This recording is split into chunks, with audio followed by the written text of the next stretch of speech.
Welcome, Demisasabius at DeepMind. Ready to go?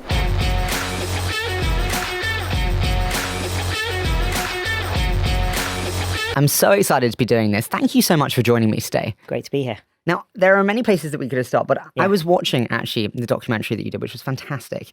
And I actually wanted to start on AGI. Definitions are very varying. You've been very thoughtful about what it means to you. And so I wanted to start. Can you explain to me how you think about it today so we get that as a kind of ground center? Yeah, well, we've been very consistent how we define AGI as basically a system that exhibits all the cognitive capabilities the human mind has. And that's important because the brain is the only existence proof we have that we know of maybe in the universe that general intelligence is possible. So that for me is the bar for what AGI should be. It's the worst question. How close are we? Everyone says different things, and it's very difficult when you have very prominent figures saying it could be as early as 2026, 2027. Yeah. I mean, I think, look, I've got a probability distribution around the timings, but I would say there's a very good chance of it being within the next 5 years. So that's not long at all. Is that closer than you thought? Has that changed over time? Not really. I mean, actually, when you, it's funny. My co-founder Shane Legg, who's chief scientist here, when we started out DeepMind back in 2010, he used to write blog posts sort of predicting about when AGI would happen. And bearing in mind, in 2010, when we started, almost nobody was working in AI, and everyone thought AI basically didn't work. No one was reading the blog posts. It post. was a dead end. No, but they're still there on the internet for people to check. And we used to do this extrapolation of compute and algorithmic progress. And basically, we predicted around 20 years it would take from when we started out. And I think we're pretty much on track. What are the biggest bottlenecks when you look today? In the documentary, you said you just never have enough compute. What are the biggest bottlenecks when you look at where we are today? I think compute is the big one, not just for the obvious reason of scaling up your ideas and your systems as the scaling laws, as they're called, keeping on building bigger and bigger architectures with more and more parameters.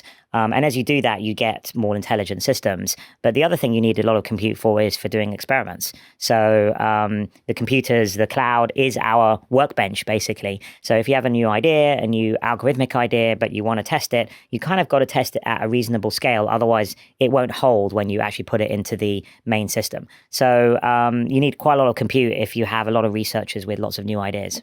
You mentioned the word scaling laws. A lot of people suggest that we're hitting scaling laws and we're starting to see that plateauing effect. Yeah. Do you think that's true? No, I don't think so. I think it's a bit more nuanced than that. So, of course, when the leading companies all started building these large language models, you're getting enormous jumps with each generation of new system. Maybe they're almost like doubling in performance. At some point, that had to slow down. So it's not kind of continuing to be exponential, but that doesn't mean there isn't great returns still for scaling the existing, systems up further. So, and we and the other frontier labs are getting a lot of great returns on that kind of compute expansion. So I would say the returns are kind of still very substantial, although they're a bit less than they were obviously at the start of all of this scaling. Where are we behind where you thought we would be?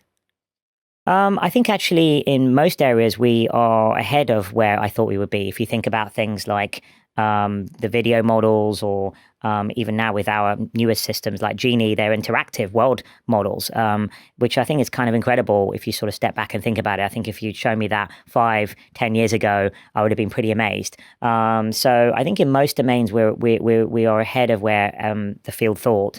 There's still some big things missing though, like continual learning. These systems don't learn after you finish training them, after you put them out into the world. They're not very good at learning further things. And I think some critical capabilities.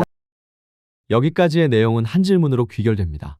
AGI, 정말 5년 안에 올까? 딥마인드의 CEO 데미스하사비스는 이 가능성이 상당히 높다고 말합니다. 근데요, AGI가 뭔데요? 많은 사람들이 AGI를 모든 걸 잘하는 AI다 정도로 생각하지만 데미스가 말하는 정의는 조금 다릅니다. 그는 인간이 가진 모든 인지 능력을 수행할 수 있는 AI를 AGI라고 정의합니다. 단순히 글을 잘 쓰고 코딩을 잘하는 것이 아니라 새로운 환경을 이해하고 추론하고 배우고 문제를 해결하는 인간 수준의 일반 지능이죠. 왜 인간이 기준인데요? 그 이유는 간단하죠.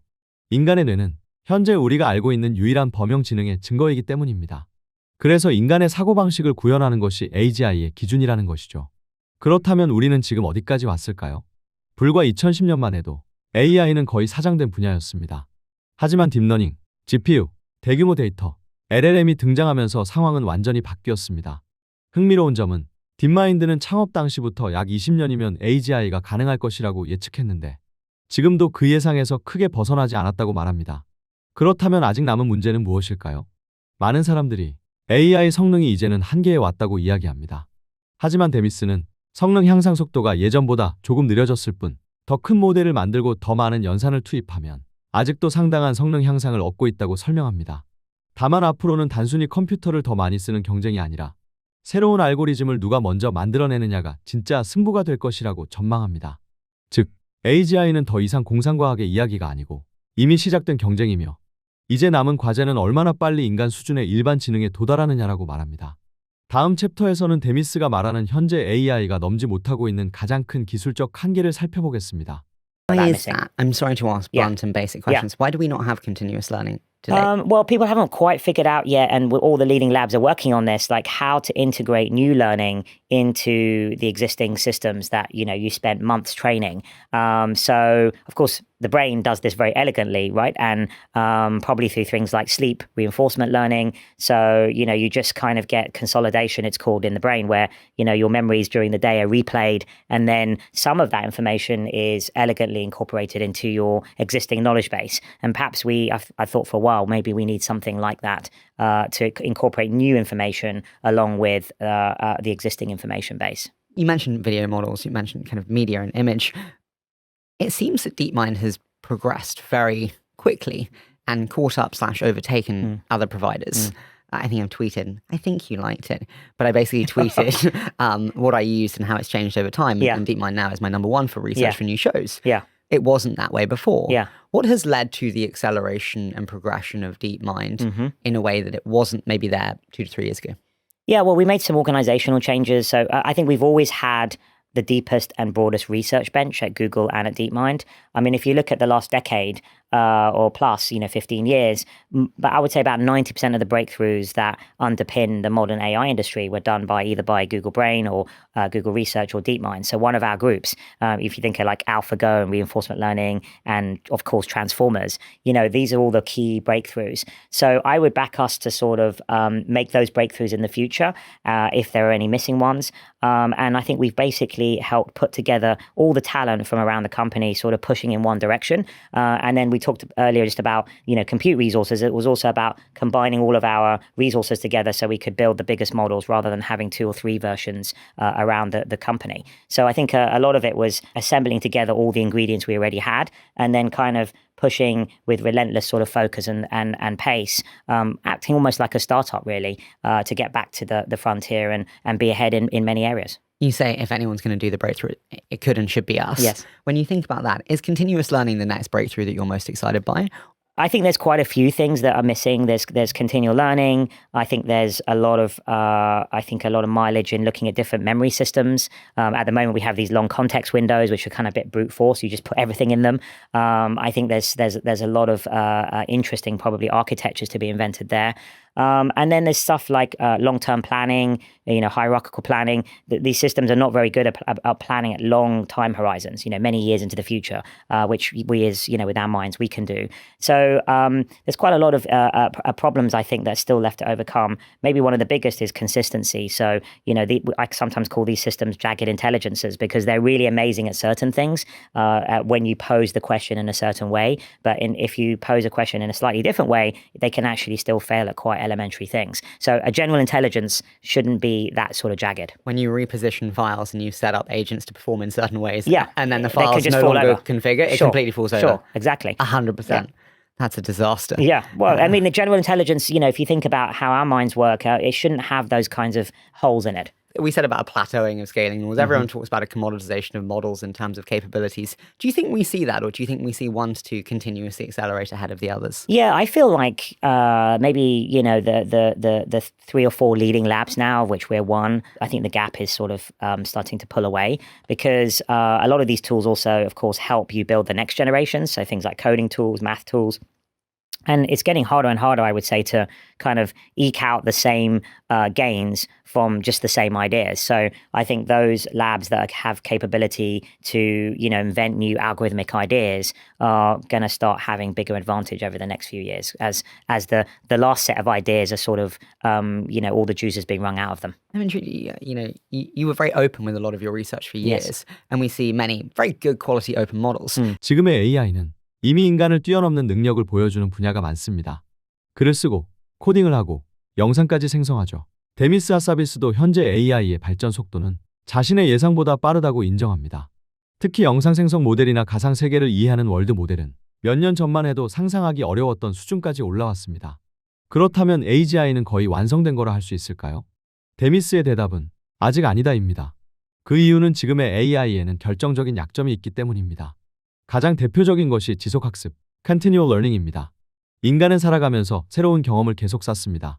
오늘 배운 내용을 내일도 기억하고 새로운 지식을 기존 경험과 자연스럽게 연결합니다. 하지만 현재의 AI는 그렇지 않습니다. 모델을 한번 학습시키고 새로운 정보를 배우기 위해서는 다시 대규모 학습 과정을 거쳐야 합니다. 쉽게 말하면 사람이 평생 배우는 존재라면 AI는 졸업한 뒤 더 이상 공부하지 못하는 학생과 비슷한 상태인 것입니다. 또 다른 문제는 일관성입니다. 어떤 질문에는 천재처럼 답하다가 질문을 조금만 바꾸면 아주 쉬운 문제도 틀리는 경우가 있습니다. 데미스는 이를 들쭉날쭉한 지능이라고 표현합니다. 진정한 AGI라면 질문 방식이 달라져도 안정적으로 추론해야 하지만 현재 AI는 아직 그 단계에 도달하지 못했습니다. 여기에 장기적인 계획을 세우는 능력, 효율적인 기억 구조, 새로운 알고리즘 개발까지 해결해야 할 문제가 여전히 많이 남아 있습니다. 그렇다면 왜 딥마인드는 다시 AI 경쟁의 선두로 올라설 수 있었을까요? 데미스는 의외로 답을 단순하게 설명합니다. 새로운 마법 같은 기술이 생긴 것이 아니라 구글 브레인과 딥마인드의 연구 인력, 컴퓨팅 자원, 연구 역량을 하나로 통합했기 때문입니다. 결국 앞으로의 경쟁은 누가 더 큰 GPU를 사느냐가 아니라 누가 다음 세대 알고리즘을 먼저 만들어내느냐. 데미스는 앞으로 AI 경쟁의 승패는 바로 그 연구 역량에서 결정될 것이라고 전망합니다. How do you think about the future of open? I have many portfolio companies that kind of use frontier models, and then they use that to set a benchmark, and then they use open models to kind of get as close as possible, but with more cost effectiveness. Yes. What does that future look like? Yeah, I think it's probably similar to what we're seeing today. I mean, we're big supporters of open science and open models, and we've done many things. Obviously, from the original Transformers to AlphaFold. These are all things we've sort of given out into the world and to help the research community. And we plan to continue to do that, especially in applied domains.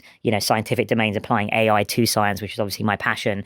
But I think increasingly, what you're going to see is the open source models are probably one step back from the absolute frontier. It usually takes about 6 months for the open source community to sort of re-implement and figure out what those ideas are. But we are also pushing hard on a kind of suite of open source models called Gemma, which are, we're determined to kind of make best in class for their sizes. So specifically for small developers or academics or the beginnings of a startup, I think they're perfect for that, and also edge computing too. So we're very interested in open source models for certain types of applications.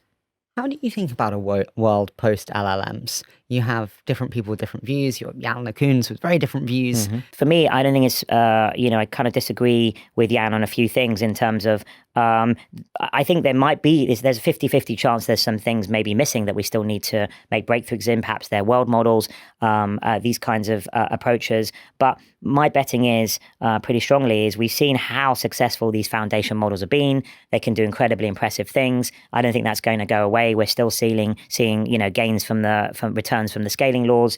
So I think the only question really is when you think about a future AGI system is an LLM foundation model going to be the key component only, or is it the total system, right? So I just think it's a question of, is there anything else needed? I don't think it's going to get replaced. I think it's going to get built on top of these foundation models, just like the way we do with our world models. When we think about that future, 5 years out, as you said, potentially with AGI, what does that world look like? Many people have different concerns. Yeah. If we just start generally, what does that world look like to you? Well, I think on the positive side and the things obviously I spent my whole career in life building towards AGI is I think it will be the ultimate tool for science and medicine. So in terms of advancing scientific discovery, finding cures to diseases, I think we need that kind of technology. And so I'm hoping in 5 years plus time, we'll be sort of entering a new golden era, golden age of scientific discovery.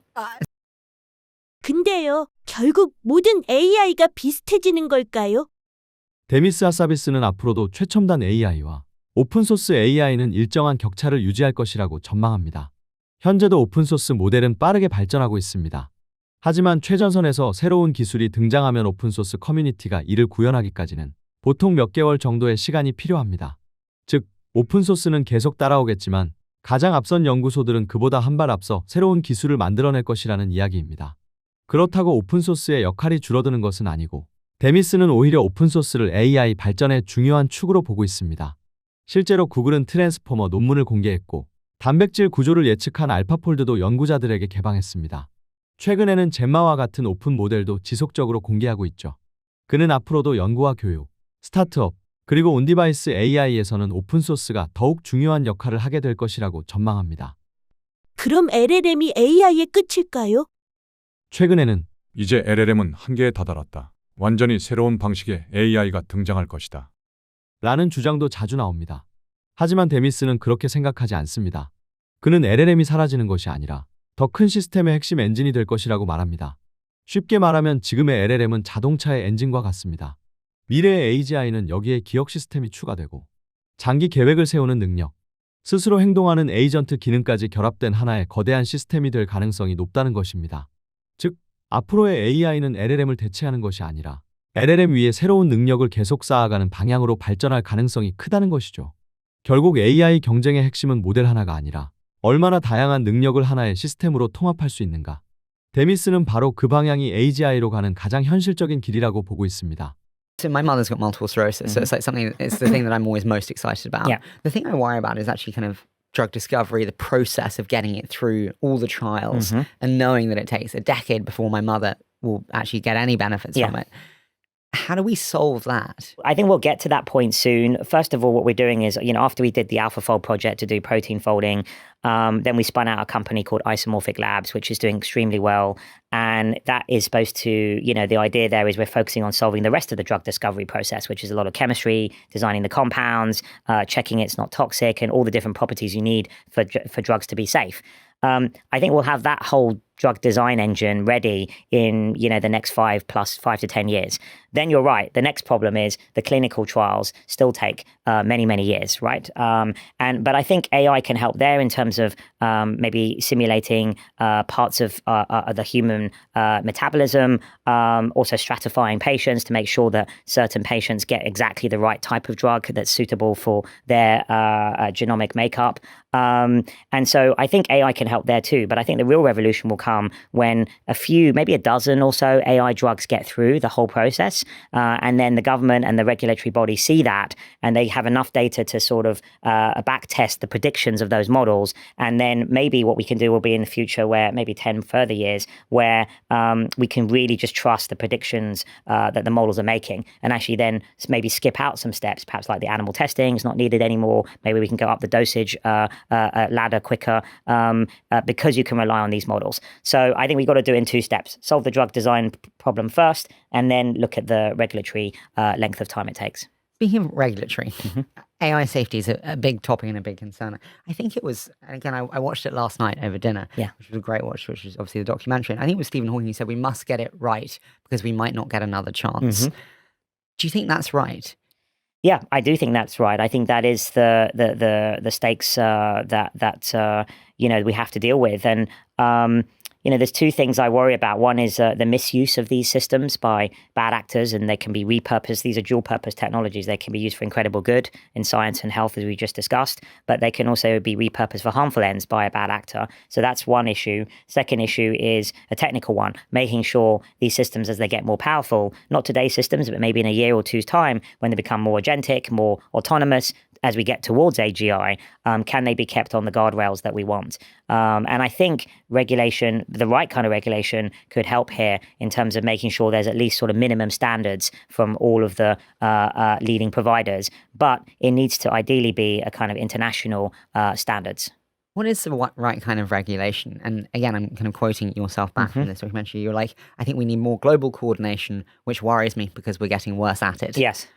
Which I think would be an unwavering truth. Yes, for sure. I mean, that's sort of crazy, the timing that we're in, right, with this most consequential, maybe, technology the world's ever seen, at the same time as a very fragmented sort of international system. And it's not ideal, but I think we're going to have to try and do the best we can to at least come up with a sort of set of minimum standards, some benchmarks that test for undesirable properties, for example, deception. Nobody should be building systems that are capable of deception, because then they could be getting around other safeguards.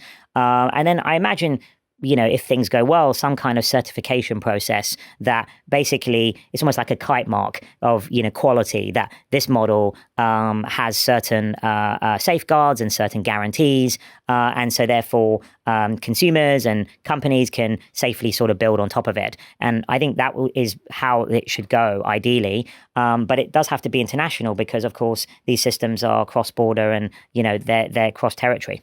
Who is that ultimate verification system? You obviously started with theme park. Yes. A long time ago. Yes. Brilliant. Don't put the burger stand too close to the roller coaster. Right. But, obviously as a media company, I go through any media platform saying, I don't know what's real or fake. I'm always having to ask what's real or fake. Yeah. Who is that arbiter of verification? Yeah. Well, I think ultimately it's got to be government, I think. But, the kinds of technical bodies that would be able to do the technical work would be like maybe the AI safety institutes. There's a very good one in the UK that, was set up under Prime Minister Sunak, and I think it's doing great work. And then there's one in the US, and maybe some of the leading countries that have the best research should also have an equivalent body that is staffed with high quality researchers too, that can actually evaluate and audit these kinds of systems against certain benchmarks, and I kind of like independently check whether they are meeting the right standards. If I could give you like a magic wand that was only applicable to AI safety, sadly, what would be your implementation idea program that you would put in place with this magic wand? Yeah, I think we need some kind of international body, maybe similar to the Atomic Agency, something like that perhaps the AI safety institutes sort of feed into, and the research community has to also do this and be involved in, like, what are the right set of benchmarks to check what types of traits, what types of capabilities. Maybe there are other safeguards too, like it wouldn't be desirable to have AI systems output tokens that are not human readable. So, in some kind of machine language that we couldn't understand. I think that would, introduce a new vulnerability. So there's quite a few sort of things like that, which I think most of the leading labs would agree are probably not best to do. And then these bodies would, these institutions would test against those things. And I think that would give the public confidence, and academia could be involved as well as civil society, that these systems, which are going to get incredibly powerful, have been independently checked and audited. That's it. Your magic wand's done now. Yeah, that was the one. Maybe I used it on the wrong thing, but yeah. Time will tell. Yes, exactly. You said there about science being one of the most exciting areas in 5 years' time. I have to ask it because it's one of the biggest concerns. Is the labor displacement problem. I just had Mark Andreessen on the show actually, and he said that I was a Marxist. I know, which I thought was like bold for bringing. Yes. Mark's wonderful, so I'm not blaming him, but he was like, it's completely rubbish. Yeah, I don't agree with it at all. We've always overcome it. How do you think about the labor displacement problem when you look at how truly capable these systems are? Yeah. And what that does to labor markets? Well, certainly, in the past, with every new revolutionary technology, there's been a lot of jobs disruption. So that's for sure. And I think that's definitely going to happen. So a lot of old jobs, go away or not viable anymore. But then actually, the history of it is that a whole set of new jobs arrive that maybe one can't even imagine before. And those are high quality, higher paying. So that's the normal course. Of course, you have to be very careful to say this time is different. And I guess that's what people like Mark are claiming, is like, it's the same as the last sort of, 10 massive breakthroughs like the internet, mobile, and so on. I do think this is going to be bigger than all of those previous breakthroughs, technological breakthroughs. I mean, I sometimes quantify like AGI, the coming of AGI is like 10 times the Industrial Revolution at 10 times the speed. So unfolding over a decade instead of a century. So if I've been reading a lot about the Industrial Revolution. There's a lot of great books about it. And that caused a huge amount of upheaval as well as a lot of advances. I mean, we wouldn't have modern medicine today. Child mortality was at 40% back pre-industrial revolution. So things you wouldn't want it not to have happened, but ideally this time around we mitigate some of the downsides a bit better than we did during the industrial revolution. I often listen to amazing voices like yours, and I get very excited by how fast it's coming. Yeah. And then I try and stop myself from being too useful and think, I should be more wise. Yeah. And I'm told that, we always overestimate what can be done in a year and underestimate what can be done in 10. Yes. Is that the truth here? Yeah. Or is it actually coming faster than we No, think? I think that's still the truth. I mean, maybe all both timescales of short-term and long-term are nearer than other technologies, but I do think like literally today, as of today and in the next year, things are a bit overhyped in AI. I mean, they couldn't be any more hyped in some ways. But on the other hand, interestingly, I still think it's still very underappreciated how revolutionary this is going to be in the sort of timescale of about 10 years. So we could call that long term. So there's still that dichotomy even today with AI. With the concern around labour markets, there's also a concern around income inequality and the concentration of wealth to few players. How do you see that shaping out with the comment on industrial revolution and what happens there? Well, I think there's different ways that could play out. So, maybe pension funds should be buying into all the big AI companies and making sure that everyone has a piece of that. Or sovereign funds, maybe every country should have a sovereign wealth fund that does that. That would be the sort of investment way of doing it. I think also there needs to be thoughts about if there is this massive productivity gain, but it's sort of narrow where that accrues, how do we redistribute and how do we distribute that so that everyone benefits from these huge gains? And I can see all sorts of ways that could be done, including like providing sort of infrastructure and other things with that additional productivity gain. I mean, there could be unbelievable things happening in the 5 to 10 year timescale, including like a breakthrough in some kind of renewable free energy. Maybe we solve fusion. We're working on that, right, with our partners at Commonwealth Fusion. I think AI is going to usher in, maybe we have amazing new superconductors, better batteries, material science. There's all sorts of ways I could see that completely changing the nature of the economy. How do we solve the energy crisis that comes with an AI revolution? What it means in terms of energy requirements is unprecedented.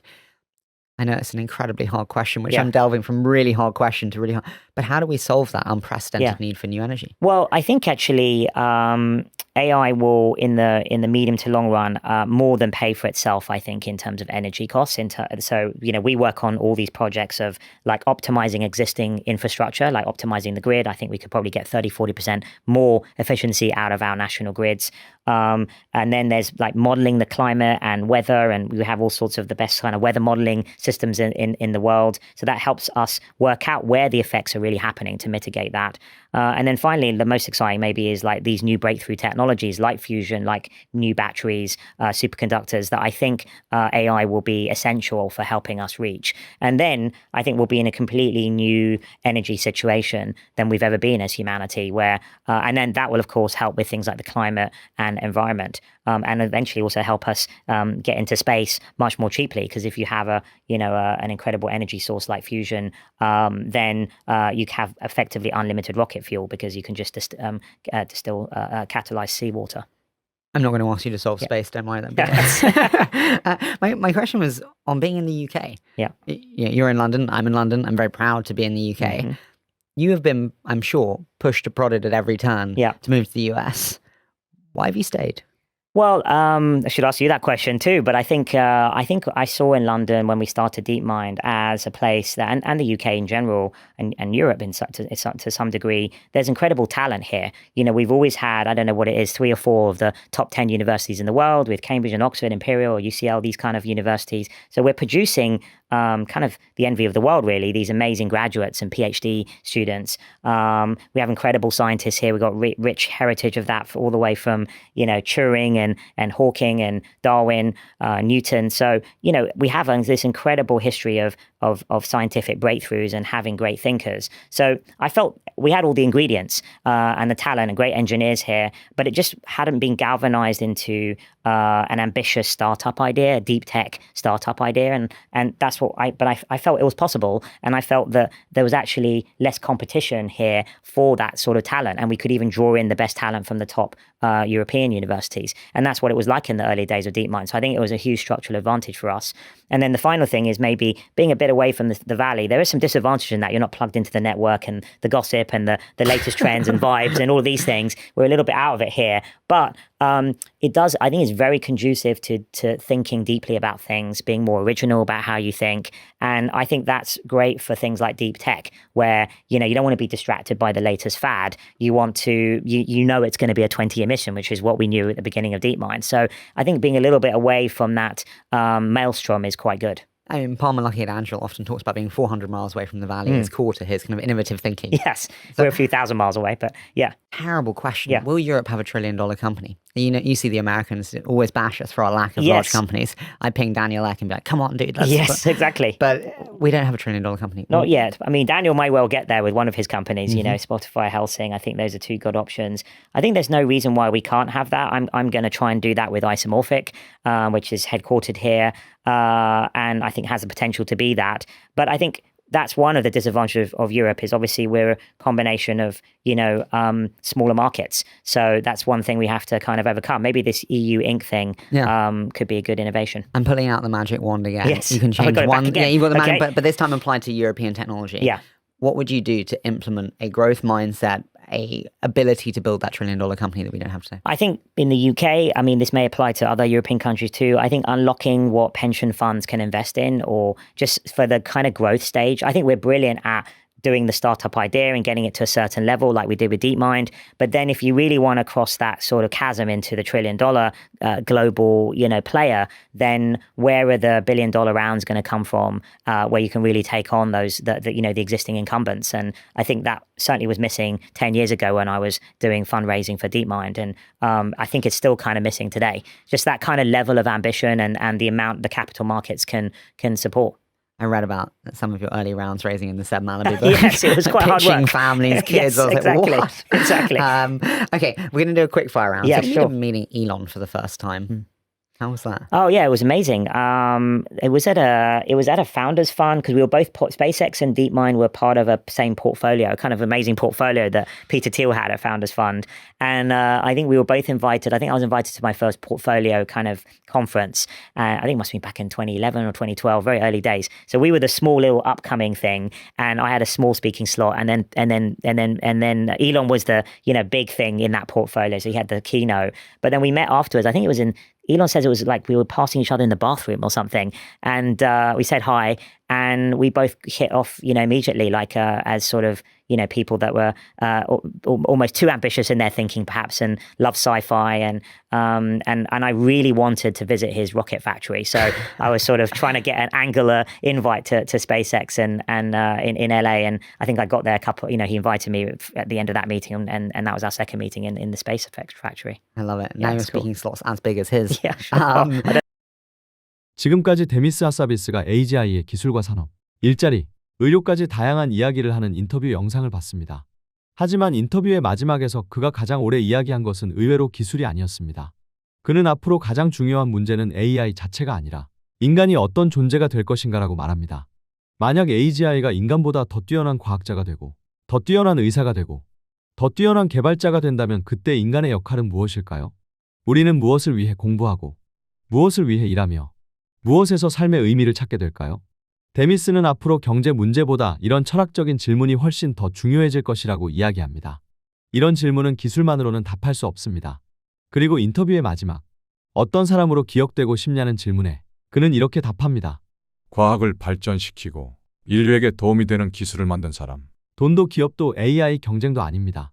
궁극적으로는 질병을 치료하고 인류의 삶을 더 나아지게 만드는 기술을 남기는 것이 자신의 목표라고 말합니다. 사실 이번 인터뷰를 관통하는 메시지도 바로 이것이었습니다. AGI는 단순히 더 똑똑한 챗봇을 만드는 기술이 아니라 과학과 산업, 그리고 인간 사회 전체를 다시 정의할 수 있는 변화입니다. 그리고 앞으로 5년, 데미스하사비스의 예측이 맞을지, 아니면 우리의 상상을 뛰어넘는 미래가 펼쳐질지는 이제 우리 모두가 직접 지켜보시죠. 오늘 영상이 도움이 됐다면 구독과 좋아요 부탁드립니다. 유니콘정글이었습니다. 감사합니다.